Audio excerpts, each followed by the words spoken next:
Appreciate it. Good morning, everybody. Well, I guess I am officially, I said this last night, I'm really growing up. I can't wait to see what I turn out to be when I grow up, but I'm actually growing up, and for the first time in my career, I get two firsts coming up. My first player going into the Ring of Honor. I'm incredibly excited about that.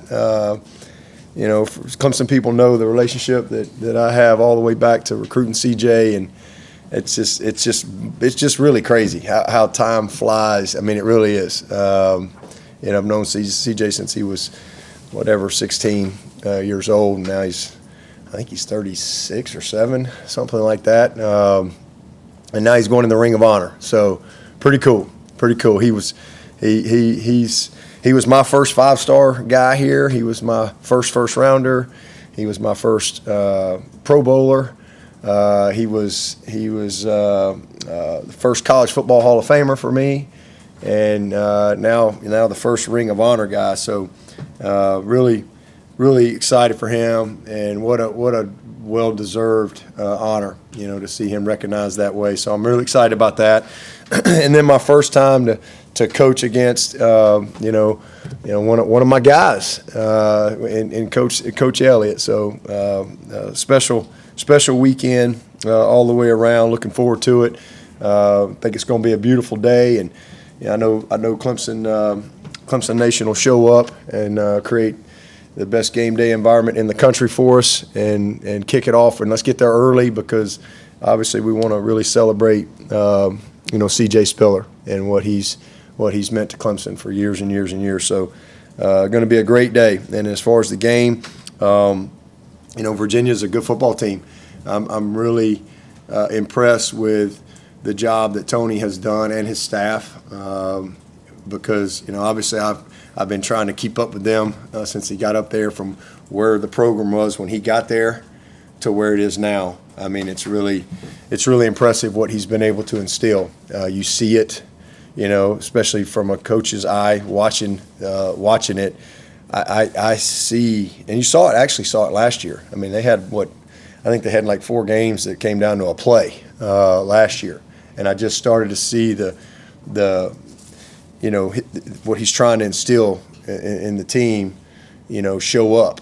And I called and reached out to him several times last year, because it's frustrating when you don't get the results, but you could see it. And then this year, man, they've taken another step.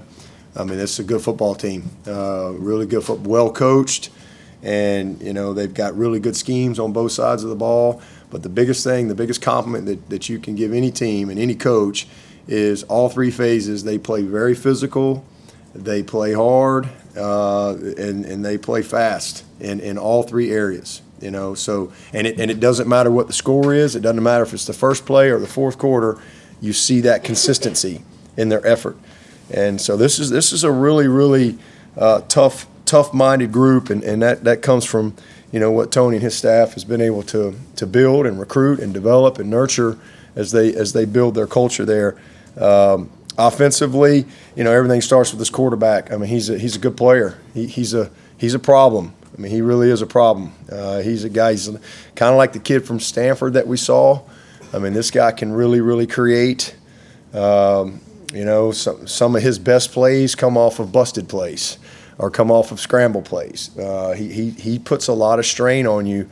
You have to really squeeze him, because he even they're a big zone read team and swap zone and counter team, but and they do a lot of just quarterback run stuff where he's reading it. But sometimes there's plays where really the read is to give it, but he'll pull it anyway, and he's just better than the guy that's there on the chalkboard. It looks good, you're in a good spot, but he's just better than that guy, and he runs around you, and then they get him on the edge some.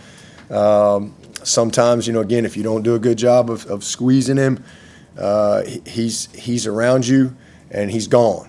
I mean, and it's 20 yards. So he's just one of those guys that creates a lot of problems, because he can throw the football. They got some good receivers. I think the tight end is a really good player. 18, number 8 is leading their team in receiving. He's big, probably one of the biggest kids we'll see all year. big, confident player. Number 8, Fields, a very good player.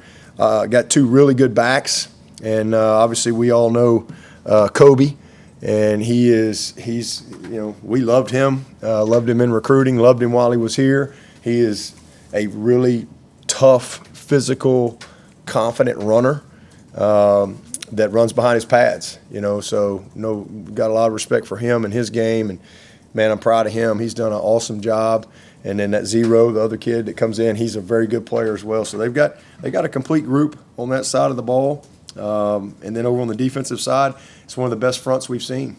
I mean, these guys are really good up front. 90 and 55 are big, heavy-handed, twitchy kids inside that play with a very, very high motor from first play to last play, and then 15 and 82 are 2 of the best edge guys we've seen. So very, very good group up front, good group of backers, probably one of the best safeties that we'll see all year in that number 20. I mean, he's an eraser for them. He makes a lot of plays.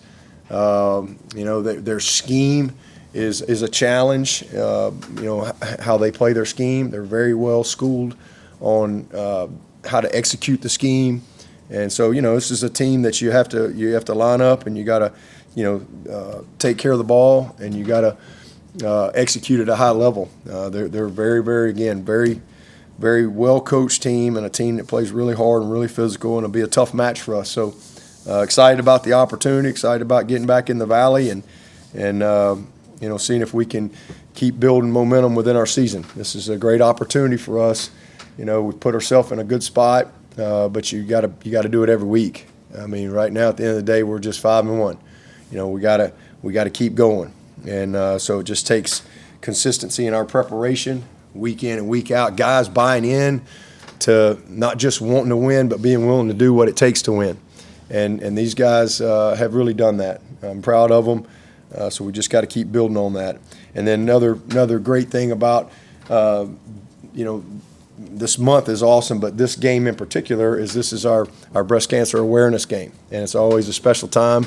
We got a lot going on. I wore this T-shirt last week, so here's our Tigers for Tatas campaign going on here. So you got everything on the RoarFM.com. You got everything on their website, partnered up with them. We've got this one right here. So the Tigers for Tatas, and then we've got the Roar shirt. This is 10 years that the Roar has been partnering with us. So really, really cool. They're actually really nice too, really soft, great shirts. But got those shirts. You can go to everything on the RoarFM.com and really get any information that you need. We've got some cool things and opportunities on the All In Team Foundation website as well if you want to participate. I know a lot's going on. Qualk sitting here, appreciate all the talent at WCCP and how y'all just make a difference for a lot of people. Just by using your platform, and it's really cool to come together. I'm excited. I'm going to Jersey Mike's, I think, next Wednesday. We'll spend some time there. Man, they've been unbelievable partners. I mean, they're one of the more philanthropic businesses that you're going to find, and they have been awesome and have made a big difference. The Roar alone, I think, has raised over $600,000 in the past 10 years. Just through the listeners, just through the Roar, and it's huge. So this is a big month.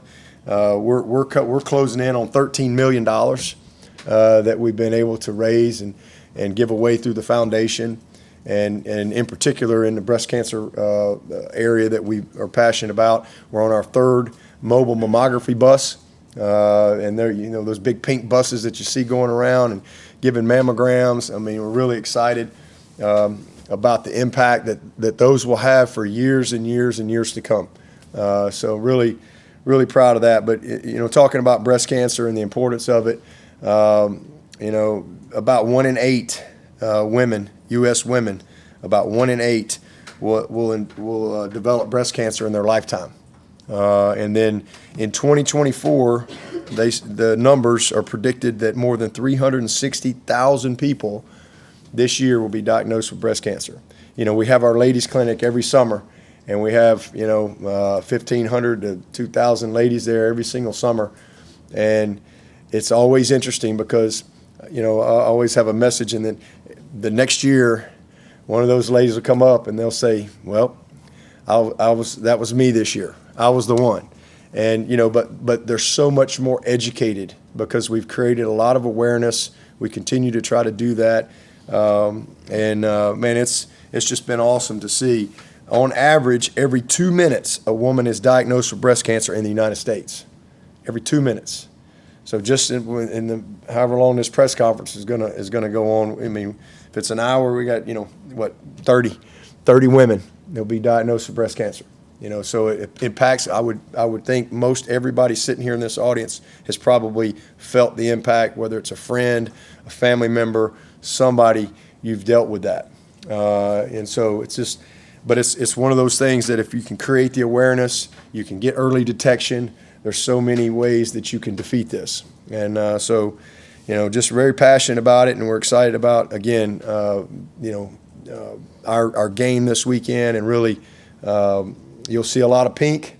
I'll have the old pink belt blazer. I think I'm missing a couple buttons, but it's still going strong. It still fits, so no need to get a new one. I've had that one for many years now, so I'll be breaking that out this weekend, and so just, man, appreciate everybody's support and all that you do to make it a special week, and to create a lot of hope and to create a lot of positive energy with a very difficult disease for a lot of people. With that, I'll take your questions. All right. Well, nice being with y'all. With Peter, I think he played about 10 more snaps the weight game than the FSU game. Is he kind of ramping up back to full speed? Yeah. Good. He's really playing himself back into just true football shape, and he's good to go. On top of CJ, obviously maybe the biggest recruit in Clemson history, and you had your little contract on the business card. I'm just wondering if you were to imagine what that recruitment would be like in 2024 with NIL and all that, would y'all be able to pull him out of there like that the way you did in 2000? I don't know. CJ's a unique guy. I mean, he's a, who knows? There's all kind of hypotheticals you could create in your mind, but CJ's, I think, was born to come to Clemson, and I think what God wants is ain't nothing gonna stop it. So just what I think about it. I mean, there could be anybody's recruitment going back, but where we are, moving forward, absolutely.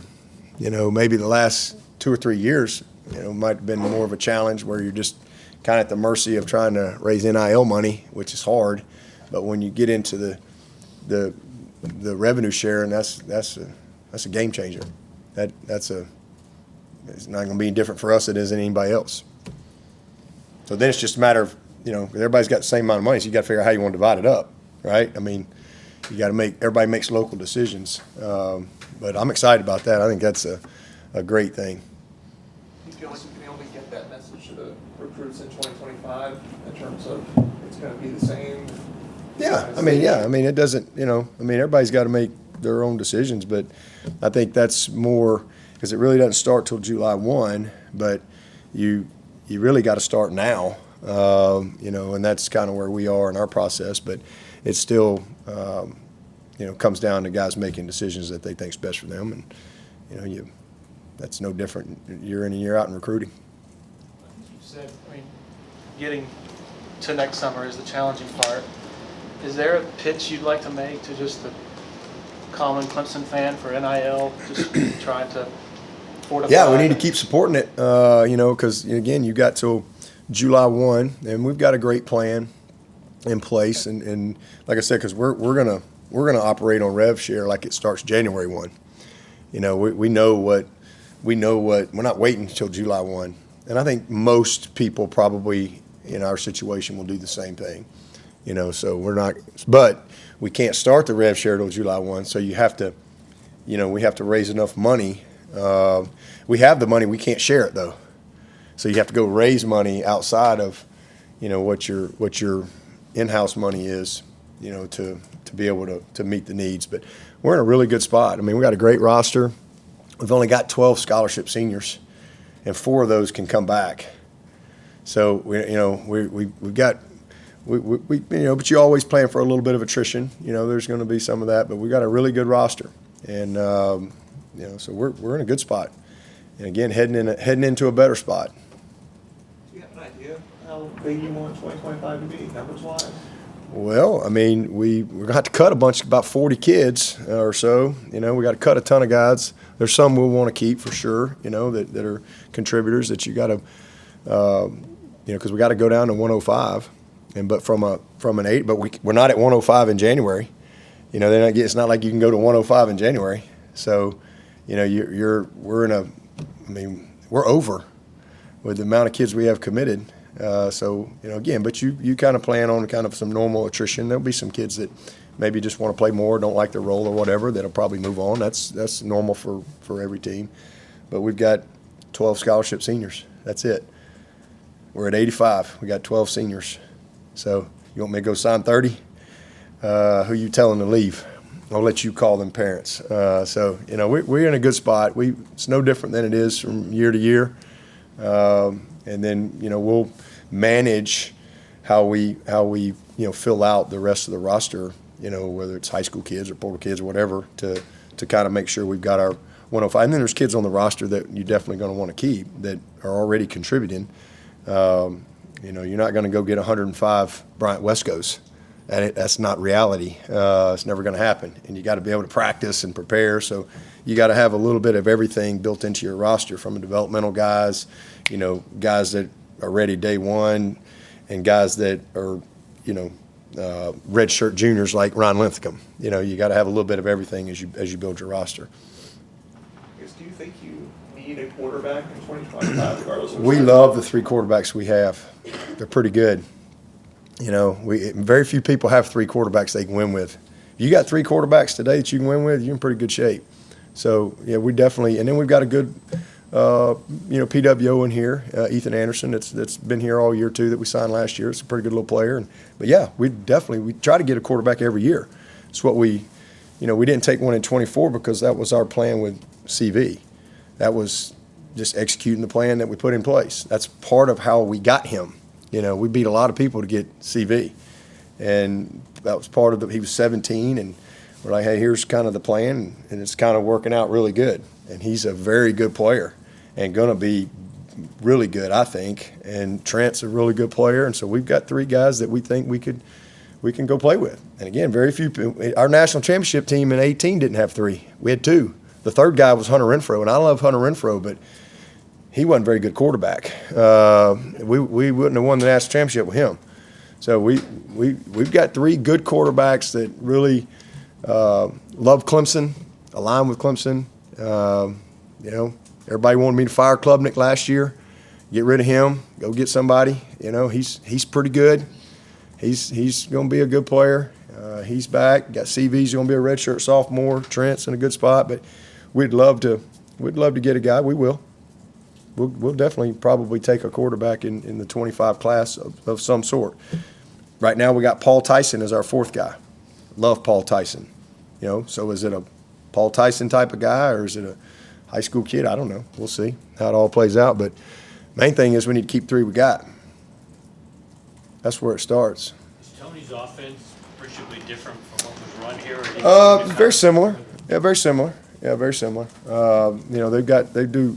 I mean, it's built on running the football. Some play action stuff off of it, and boots and screens. They'll take some shots, but a lot of similar stuff. Again, based on the quarterback that they have, you see a ton of zone read, lots of different ways to get to it formationally, motions, swaps with the sniffer. I mean, so there's a lot of similarities.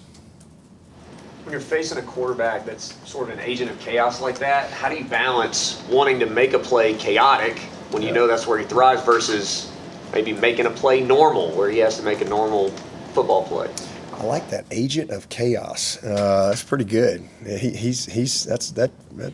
He creates a lot of chaos. That's for sure. Are you asking me from the Virginia? If I'm coaching him at Virginia, or are you asking me from a defensive standpoint? Because ordinarily you want to make the play chaotic, but if he thrives in that, he does. How does it change what you have to squeeze do? him? Like you have to really be disciplined in, not just staying on his upfield shoulder, but staying where he's going to be, because he's just quick enough to beat most people in space one-on-one. So you have to really do a good job of really over-leveraging him. And then you got to be great up front. You got to win inside, and because he'll find a lane on. You can't over-rush him. You have to understand where he is and then squeeze it. But he's a problem. I mean, you just have to be very disciplined. You got to cover forever. Because, I mean, if he gets outside the pocket, I mean, he can extend the play. I mean, you're 4 Mississippi, 5 Mississippi, 6 Mississippi, 7. I mean, he can hold the ball and extend, and that's a long time. Like I said, similar to the kid from Stanford, they got a little bit of option. You'll probably see some speed option and some of that stuff too. But I mean, the ball, the ball's in his hands every play. And he can throw the ball in their straight drop back. They want to stay on schedule. They want to really lean on the run game and the stuff that comes off of that. So, you got to hold up. You got to win that first. I mean, you got to be able to eliminate, any confidence in the run game and try to make them some sort of one-dimensional. That's your best chance. But if they can get the run game going, then he's a problem, because that's when he's at his best. With all the zone read stuff. Coach, you mentioned staying up to date on Virginia and Coach Elliott. What are some of the conversations you've shared with him as, continuing in that mentorship role? I mean, we have, lots of conversations and texts, and obviously get to spend some time with him at ACC meetings. I don't think he likes it, but I always go sit by him. And all the other coaches make fun of him because I go sit by him. But no, we've had a lot of great conversations. I mean, he's doing awesome. I mean, he's been through a lot. I mean, he's had to, his first year was just, a nightmare, situation. But like I told him, I think that's why God took him there, because nobody more equipped than Tony to lead a group of young people and to help navigate some really dark times, for a lot of people in the university. And he did a great job. And then last year again, just a lot of growth. You're not necessarily getting all the results, but I mean, you can just see that the kids, his impact, and them buying in. And then this year, man, it's a good football team. I mean, they turned it over 4 times against Maryland. Or they win that game. I mean, you're not going to beat. You win a game with 4 turnovers. That's an anomaly. So. And then this past week, they had every opportunity to win that game, and just had a couple critical mistakes late in the game that cost them. But this is a good football team. Got 1 loss in the league, and they're fighting to get back and stay in contention. So we'll get everything they got. Not to mention, there's a lot of Clemson people on that staff. So it'll be a well-informed group. Coming in here to challenge us. You mentioned Spiller and going to the Ring of Honor this weekend, the relationship that you've been able to build with him over the years. When you were the interim coach, he said if you came back as the head coach, he would return for a senior season. How much has the relationship that you've been able to build with CJ allowed you to build everything you have here? Yeah, I wish it was that easy. When he left my office, I thought he was leaving. And he walked into a press conference and said, "I'm staying." I was as shocked as anybody else in the room, because I thought he was leaving, and I was perfectly fine with that. But I just wanted him to do what he thought was best for himself. I mean, but CJ he's a one of a kind. He's just a remarkable human being, first of all, and even when as a young player, he was incredibly wise, way beyond his years. Had a great vision for what he wanted to do. He's the type of guy that's always written things down, and and then he goes and lives it out. He's relentless in his pursuit of excellence. He's relentless in his pursuit of his goals and the things he wants to achieve. And he's a really good football coach. Like, he is a really, really good football coach. He has done an awesome job with our backs. He really has. I mean, I'm really, really proud of him and how he's put the room together. He's had great impact, obviously, with Maffa. And you see young Jay Haynes coming on. I mean, obviously went and signed Easy and Jarvis as well. I mean, he's a great coach in the making. You know, he cares about all the right things. But man, our relationship is, you know, like a father and son. I mean, I love him like a son. I mean, he's special.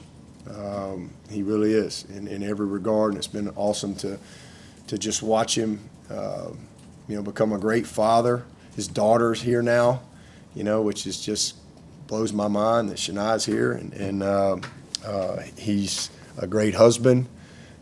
He's got a beautiful little boy now that I call Champ. You know, I named him Champ. He calls him Cade, but I call him Champ. But anyway, he's just awesome. I mean, he is the epitome of the Clemson spirit. And, yeah, I mean, he was a guy that he walked away from a lot to come to Clemson, you know, a lot. And then the same thing to stay at Clemson. And then, you know, his when I got the job, I mean, literally, we all wanted him to come back, and we, you know, knew he could be drafted and all that. But he I just remember, last thing I remember, he was in my office, had big tears in his eyes, and you know, we got Tim Beray's looking for him. Tim Beray's in panic mode. Tim Beray's standing out there going, you know, he's got a room full of people, and we can't find Spiller, and then he's in my office, and he's in tears, and he's crying, and I just remember hugging him and telling him, I said, CJ, you just do whatever you think's best for you, and that's going to be what's best for everybody. And it's all good. You know, I'm whatever you decide, man, I'm for you. And I just remember him wiping his tears away, and I'm like, I told Tim, I said, nah, he's leaving. And I mean, and Tim's just kind of walking by, and I just went to the back of the room. I just remember being in the back of the room, and when he said he was coming back, I couldn't believe it. So, I mean, you know, and he goes in there and he gives this amazing talk and speech, and, you know, it was just, it was unreal. So he's just a special person, and what he's meant to Clemson, I mean, nobody epitomizes the spirit of Clemson than Spiller. And, man, if there's anybody who deserves to be in that ring of honor, it's this guy right here. Because he truly did, he changed things. I mean, he was that, just that first little fuel on the fire, if you will. We had a little bitty flame, little bitty. And, man, he was that first big spark that kind of led to where we are today. I really believe that. And not just that, it wasn't just that he came here. That was huge. But then it's what he did here. And it's the person he became, the success that he had. What he did in college football is, people don't really appreciate what he did in college football. I mean, it's unbelievable. I mean, he's already in the Hall of Fame. That's how good he was. He still got records. And, I mean, it's amazing. And so, I'm just really happy for him and his family, and be an exciting day to see him up there, and he'll be there, when little Champ will be bringing his kids one day and talking about Granddaddy Spiller up there on the stadium. I mean, he's really, really special. It seems like the offensive line kind of cut down their penalties from last season. I guess, how has Coach Matt Luke kind of helped shape them to not have as many penalties as they did compared to last season? Matt's done an awesome job. He's just, and again, and part of it's just experience. I mean, we're a much more experienced offense than we were this time last year. Last year, your first-year starter at quarterback, first-year starter at tight end. You had your best receivers out for the year, basically. And, you got a first-year starter at left tackle. You had a lot of injuries. Parks is out. Tate missed a good bit. You've got a freshman that's having to play a lot. Sadler's getting his first opportunity as a redshirt freshman. So we're just a much more experienced group across the board. Number one, Blake Miller's played a lot of football. Now Tristan's played a lot of football. Walker Parks is back, played a lot of football. Tate's been starting since he was a freshman. Lentham's been here 4 years. Now he's got some experience. And then Matt has just come in and brought his experience. And, man, all the experience that we have with the experience of Matt, and, man, it's just really come together. And he's just done an awesome job of instilling the connectivity that you got to have with that group. I mean, they're a very, very cohesive, connected group that plays on one chain. I mean, they really do. I mean, it's been fun to watch. I mean, they're playing well. They don't make a ton of mistakes. When they do, they correct it. They're playing very physical, and they've got a lot of confidence right now. You and Tony, I'm sure, talked about all the opportunities that he had to leave Clemson as they came up. Why do you think maybe he didn't jump at some of those other head coaching opportunities, and why was Virginia the right fit and the right time for him? Yeah, he had several opportunities, over the years. But, Tony, like myself, is a person of faith, and he's very prayerful in whatever he does. He doesn't make any decision without really, being led by the Spirit. And to me, I think that's how you go. Everybody should make their decisions. And when you live your life that way, sometimes the decisions you make may not make sense to people who aren't of faith. It's just which is fine. But I think that's the biggest answer I give you is he was very prayerful about it, and he really felt like that's where the right step for him was. And honestly, I did too. I thought it was a great opportunity and a great fit.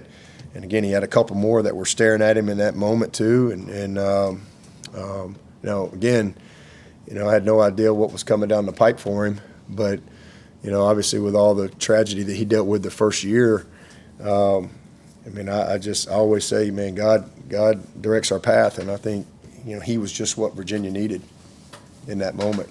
And I would say that the administration there probably, got a chance to see firsthand, what kind of leader he is and the depth of his soul and spirit, and how he was able to help them navigate a very, an unimaginable situation. So to me, he's again a person of faith, and the best way I can answer is I think that's God directed him there. Any concern with Stephiylan not being able to get back this week, or just? No, he practiced yesterday, so anticipate him, unless we have a setback or something, anticipate him, being ready to go. So, just wasn't quite ready last week. Same thing with Sadler. Very hopeful we got him back as well, unless we have a setback or something. I think Vic Burley got 23 snaps at Wake. Was that just is it because he's getting back physically? Was it because of the style of play where you knew that you wanted to bring your tackles and try to mess up a mesh, or is he starting to really come on for you? All the above. Depth, number one. He probably doesn't get 23 plays if Stephiylan's there, right? So opportunity from a just depth standpoint, but also he's making some improvement. He's battled a million injuries. He's had a lot of things that he's dealt with all the way back. Missed pretty much all last year, and then he's just had some setbacks. And I think it's just a part of it is he's a big old dude, but he's still mature, and he's just a kid that's still kind of figuring his body out. He's still maturing in his body. He's not a fully developed guy yet, and I think he's a work in progress. But he naturally can just do some stuff that you just go, dang. It's impressive. He had a couple big, great effort plays. He had one great effort play. It was awesome. He made our great effort tape, but Barrett tripped him. So we had some fun with that in our meeting yesterday. He's flying to the sideline, big man, and Barrett trips him up, so friendly fire. He goes flying, we had a good time with that. But he did some good stuff. Yeah, he did some good stuff. He's a hard guy to move. He's different type of player than Peyton Page. He's a different type of player than even Capehart, if you will. But he's a young guy, and we weren't putting Capehart out there at this point in his career.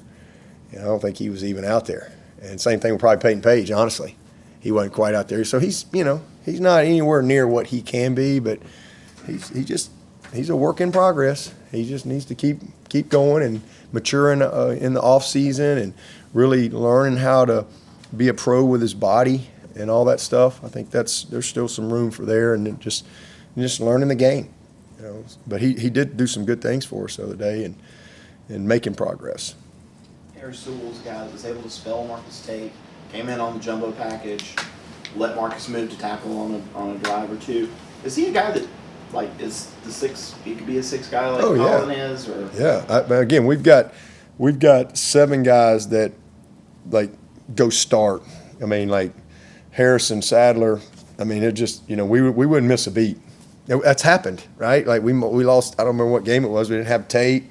I think Sadler started, and then they tagged each other off, and swapped out. All right, I'm out, you're in, and for the next week, and we hadn't missed a beat. And we've really had the same thing at receiver, And so I think that just kind of shows the depth and development that we've had at those 2 positions, which are critical needs for us to really develop. But Harris is a good football player for sure. Play all 3 spots. And he's a guy that we got a ton of confidence in. But we look at him as a starter. We look at Sadler the same way. Sadler's just you'd see him a lot more. He's just been out. He's been out more than he's probably been available. And but Sadler and Harris are both really, really big time players. And then Trent is he's a guy we just trust. He can go in and, heck, we put him at right tackle the other day because we didn't want to put Mason Wade in there, because we were at 2 games with Mason and we just wanted to kind of hold him. And so we put Trent at right tackle. And he went in there and just, he just knows what to do. He's long. He's got some good length. He's athletic enough to get things done. And so we've got a really good nucleus. And I don't know if you watched Elyjah Thurmon. Man, he's fun to watch. He's a true 5 position guy. By the time his career's over, he is a true 5 position guy. And something he needs to work a little bit more on, in the off season from a center standpoint, because he's played center, but we hadn't asked him to do it, but just to give you another guy in the pipeline if you need him. But man, it's a good group. It's a good group, and we got more on the way. We got some dudes rolling in here that look the way they're supposed to look, that I think are going to really add on to the group. And honestly, don't anticipate losing anybody but Marcus. He's the only one that can't come back. We expect all these other guys to be back, and so we'll see. But it's a really, really good group, and again, the biggest thing is they're playing with a ton of confidence, and we just have more depth than we've had from a functionality standpoint. So hopefully we can continue to have a little bit of luck when it comes to that. And same thing at receiver. Y'all have been around here. Y'all know we've dealt with a lot of injuries and a lot of stuff. And everybody's like, what's going on? Well, Antonio's been here 3 years. Adam's been here 3 years. Stellato's been here 4 years. We got 2 great dynamic young guys rolling here. Cole Turner, even though he was out all last year, it's still his 3rd year, being in our program. And technically he's just a redshirt freshman because he gets the year back. So it's just Tyler Brown. He hadn't even, he's not even a factor right now because he's hurt. But he's kind of like Antonio last year. And look at what Antonio's doing this year. So, we know what Tyler Brown's going to be able to do. We got a really, really good group, Noble's getting better. Tink's getting better. So we've got just more depth than we've had in a while. And those kids are all playing off of each other. They're doing a really nice job across the board. It's been good to see, but just more experience and more guys available. How's Wesco doing? Getting better. He's getting better. Yeah, it's not a long-term thing. He's day to day, so he's not week to week. He's day to day. But Tyler's week to week. But he's getting better. We'll get him back hopefully sooner than later. Is Elyjah Thurmon's at 4 games? Do you anticipate? Oh, no, he's going to play all year. Yeah, Elyjah's, we're all in with him. We got to have him. You got to be ready to play every week. Played some special teams too. So he's a definite guy. Any questions for Coach virtually? Yeah, Dabo, this is Pete at AP. I hope you're doing well. Just a couple of quick ones for you. I'm guessing with Tony on the other sideline, I mean, it's almost like watching one of your sons coach against it, knowing your history and how long you guys have been together. It's a little bit of a different experience than if it were, Chad or Brent on the other sideline this time. It's got to be something special. Yeah, no, there's no question about that. I mean, I'm not old enough to be his dad, but that's kind of the relationship we've always had, honestly. We've had that type of relationship from the first time I met him. Coming in as the new coach coming in and taking over a room, and I had Kevin Youngblood and Derek Hamilton and Aries and Bayham and I got Tony sitting in that room, and man, Tony was, he was a captain for me and such a leader at a young age, and then we just had a great relationship, and he's incredibly smart. He was one of those guys early on, even though he was still a player, we just connected on a deeper level, and then that just carried on into when he finished up and kind of helping him navigate, his life and what was going on, and then him wanting to get into coaching, and then hiring him here, and that was honestly one of the greatest, coolest moments I've had as a coach was being able to sit at the kitchen counter, me and Kath and Tony and Tamika, and he had no idea that I was going to offer him a job. In fact, he thought because it was a running back's job that he couldn't get the job, and he thought, his time would come or something, this and that, and he just couldn't believe it. He couldn't believe it. And when he said, well, Coach, I don't know anything about it, I said, well, we teach you all that. I said, I'm not hiring you because you're a great running back coach. I'm hiring you because of who you are. And I said, all that stuff, you've got everything you need. We'll teach you that. And I'd say it worked out. He became a great running back coach, and he became a great tight end coach. And then, even though he'd never called a play, when Chad left, and I made him the play caller, and named he and Jeff the co-coordinators, and Tony run the room and call the plays. He's amazing. He did an awesome job, and it was just fun. And when you have that type of relationship, he knows exactly how I think, and I know how he thinks too. So I don't think he's one step ahead. I know how he's wired too. So no, it's just a lot of fun, man. It's just a beautiful time of my life. Again, doing life with Tony and working with him, and seeing a guy that you coach just grow and mature and develop. And I'm sure there'll be more of those, as I go on, through my career. I'm sure there'll be more of those opportunities. But definitely special with Tony because, we go. He's not like just somebody that came in and worked on your staff for a little time. He's family. He truly is family. Thanks, Tim. Yep. We take one more for Coach if anybody has one. Basketball season around the corner. You talk a lot about Ian Schieffelin as like your ideal. Drop him on the team. What do you think he would play like if he hypothetically drops on? He'd be a tight end, DN for sure. He'd play whatever he want to play. He'd be unbelievable left tackle, but he wouldn't want to play that. He'd want to be one of them sexy positions. He'd want to play, sexy chef, right? He'd want to be a.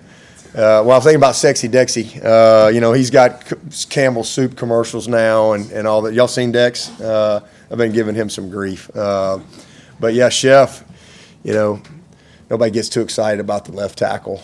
Chef would probably want to be a DN or a tight end, and I'll definitely have a spot. And man, we got a lot of rev share ready for him too if he wants to pass up, wherever he's going to come on over here but he needs to focus on what he's doing now. I don't need a text from Brad. He needs to focus on what he's doing. We got a lot of basketball games to win this year, and I'm excited to see him lead the charge. But yeah, he'd be pretty good.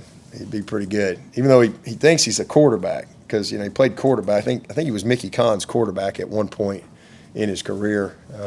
He and Maffa, they all kind of played together coming up, but he'd be a good one. He'd be a problem. It's kind of neat how they're both leaders of top 10 teams at Clemson. Yeah. Went to high school.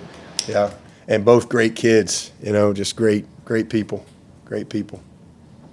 All right. Thank you, Coach. Okay, Y'all be on stage. y'all get your T-shirts.